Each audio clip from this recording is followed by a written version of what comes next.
The scientific method. Not just a procedure, but a guiding principle. A gateway to truth in an era clouded by assumptions, misconceptions, and beliefs in objective reality. Long ago, science was not the domain of institutions. It was the domain of the individual, the earnest seeker of truth, armed with the method for truth discovery, the scientific method, a path that must follow what is observable, measurable, and repeatable. This method stands as the bedrock of empirical inquiry, a tool that anyone can apply to discern reality from illusion.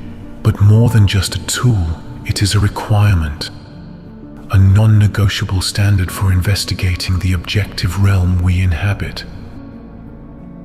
Without adhering to its principles, any claim concerning the natural world remains unproven and devoid of empirical validity. It is these principles alone, the observable, measurable, and repeatable, that elevate an idea to knowledge, separating fact from belief and wisdom from speculation. And yet, when it comes to the shape of the earth, many have abandoned these principles, relying instead on appeals to authority, falsifiable theories, and the echoes of institutionalized beliefs. Truth fears no investigation. So let's consider the long-held belief in the globe model. We are told it's unquestionable, yet its most fundamental requirement demands scrutiny, a measurable curvature rate, and yet we find no trace of this in long-distance observations. Objects that should be obscured by miles of supposed curvature remain visible, unchallenged by the fabric of geometry and the laws of nature. Consider water. Its properties are unchanging, governed by natural law. Bodies of water at rest define a level surface. This is not an assumption. It is a demonstrable fact of reality. And yet, we are told that the very world beneath our feet, covered mostly by water, is curving. But in every observation, in every direct measurement, water remains level. No curvature, no measurable deviation, just water, level, as it has always been and always will be. In response, globe defenders call upon the falsified theory of gravity, an unseen, unmeasured force, assumed to explain the very curvature that remains absent from direct measure.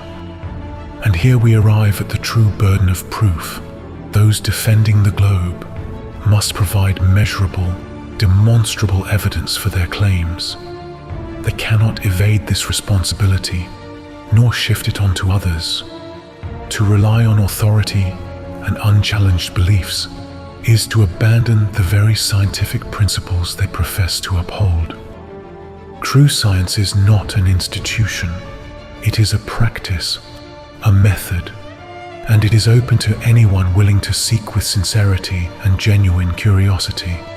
By applying the scientific method and challenging assumptions, anyone can embark on this journey. The shape of the earth is no exception.